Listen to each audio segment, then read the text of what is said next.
On June the 30th, a Chinese robotics company called Ubtech held an event in Shenzhen and introduced something called the UWORLD U1 series. Ubtech is describing it as the world's first full humanoid-sized robot produced for mass production, meaning this isn't a one-off prototype that exists only on stage. It's meant to be built and shipped like a real consumer product, the same way you'd buy a car or a laptop. Now, if you're wondering how much does this crazy thing cost, this comes in 3 versions: Lite, Pro, and Ultra. Prices start at roughly $17,600 for the base model and go all the way up to $145,000 for the top end Ultra model. So the entry price is a little higher than the $15,000 mark that's been floating around online, but it's still cheap enough that this isn't just a toy for billionaires. It's priced closer to a car than to a spaceship. Now, this robot, if you're wondering on the specifications, stands at about 183 centimeters tall in the male version and 168 centimeters tall in the female version, and it's covered in a silicone skin designed to look and feel like real human skin. It has a face that can produce expressions, it has eyes that can track you when you move, and 88 separate joints that let it copy human motion far more naturally than the stiff robotic movement you're used to seeing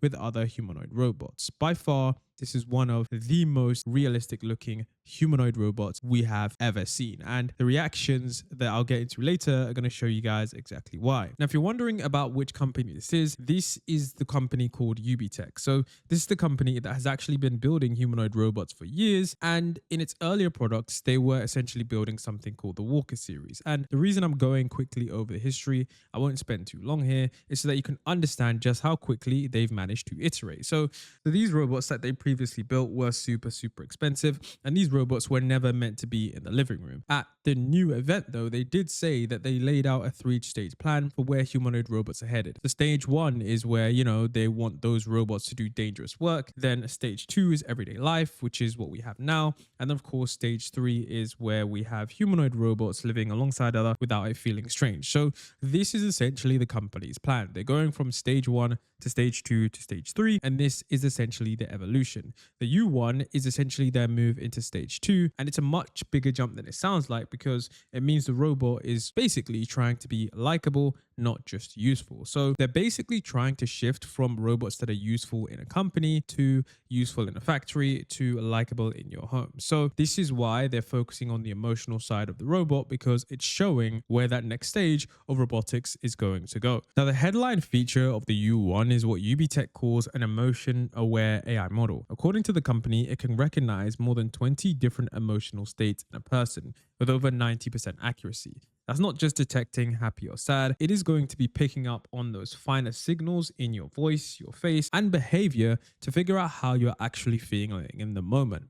So this is a robot that actually is having not just the realism that you see, but emotion and AI accuracy built into the model. So it's actually able to be not only looking realistic, but actually feeling realistic. And we'll dive deeper into how the model works underneath in just a bit more. And so underneath the hood, they're also doing what you can call a fast and slow brain setup. So the fast part is the part that handles quick, reflexive reactions, depending to you in about 500 milliseconds, which is close to how fast a person reacts. And then you've got the slow part, which handles more complex reasoning, which is essentially those things are going to run on AI models with hundreds of billions of parameters. So the robot can hold a real conversation and not just spit out canned responses. On top of that, the robot's facial systems sync to its mouth movement and speech with less than 20 milliseconds of delay, which is a big part of why people describe this, unsettling, but also fast and realistic, depending on who you ask. So under the hood, we know that this robot has fast brain and slow brain like humans. So they're really trying to build this as a system that is as realistic as possible with super fast reaction times. Now, in addition to that, the robot also has something called Agent Memory Operating System, which is built to remember things across long periods of time instead of forgetting you the moment the conversation ends. That means it can recall past conversations, notice patterns in how you're doing, and respond with context instead of starting from zero every single time you talk to it. Ubtech says the robot can also start conversations on its own based on what it's picking up from the room,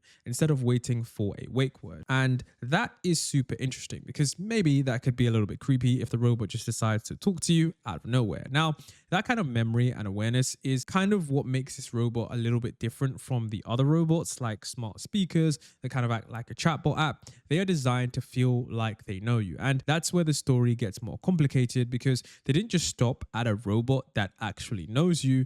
They went a step further, and I don't know what you guys would think of this. So as a part of the program, Ubtechs are calling this the Human Robot Companionship Initiative. The company plans to donate 100 customized U1 robots in 2026. And these robots aren't just generic companion robots. Ubtechs says they'll use 3D facial reconstruction and voice print replication to build robots that actually look like someone the recipient already knows, including someone who has passed away or moved far from that home. Now, before you get into thinking this is weird, Ubtechs is framing this as a way to support people going through grief or isolation, not a party trick. So the company pointed towards the real numbers to back up why it's doing this. It says that more than 90 million adults in China live alone, and about 118 million older adults are considered empty nest seniors, meaning their kids have moved away and they live without regular family contact. Now, Ubtechs also cited estimates that 10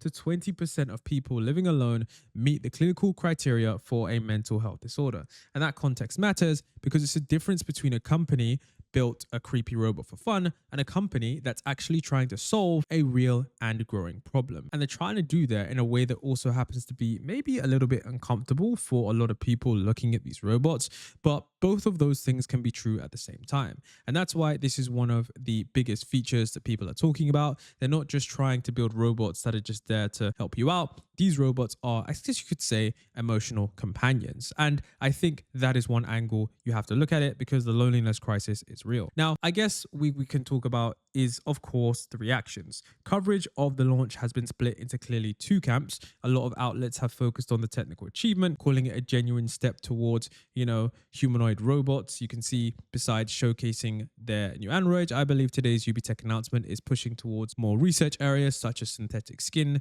telepresence, and human-robot interactions. And, some other people are going to be focusing on how strange it is to recreate a person you've lost. And I mean, of course, some people are going to compare this to Black Mirror. And you can see even in this tweet, it is compared to Westworld themed. Now, we also have to talk about, other people who are talking about the skin. You can see Aaron Chen here says that, when he saw the robot in person, he said that, it could maybe look super, super realistic. I mean, the facial timing, there's still something that gives it away. So the fear that these robots are tricking everyone into being human is probably a little bit overblown, even though in real life, the realistic skin is, remarkably realistic. So the more realistic concern, I guess, is not will this fool me? It's how will this affect people emotionally if this works even partially. Now, on the privacy side, you might be wondering, what is going on with all of that data? So Ubtechs tried to get ahead of these concerns before they came up. The company says they built the robot around local first processing, meaning most of the data stays on the device instead of being sent to the cloud, plus what it calls user-controlled hardware projections.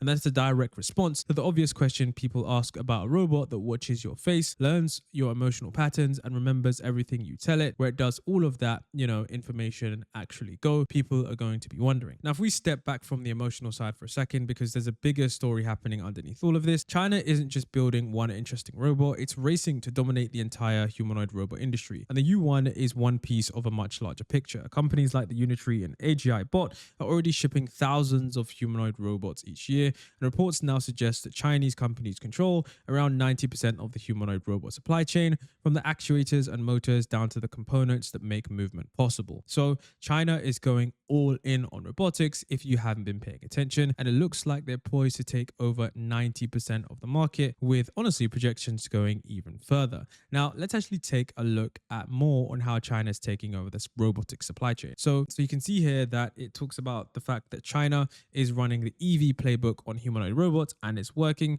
and that Chinese companies control 90% of the humanoid robot market, dominating the technology that will reshape manufacturing and labor. And you can see the supply chain control is a big part of why Ubtechs can sell a robot like this, starting at around $17,600, while companies like Tesla are still working to bring Optimus to market at scale. Morgan Stanley estimated that building a humanoid robot without Chinese-made parts could nearly triple the cost of just the actuators alone. So when you see a robot like this, advanced price this low, that's not an accident. It's the result of China building the entire manufacturing base. Now, this is also why Ubtech chose to go after the emotional companionship angle instead of just competing on industrial tasks. Ubtech own research pointed towards something pretty interesting.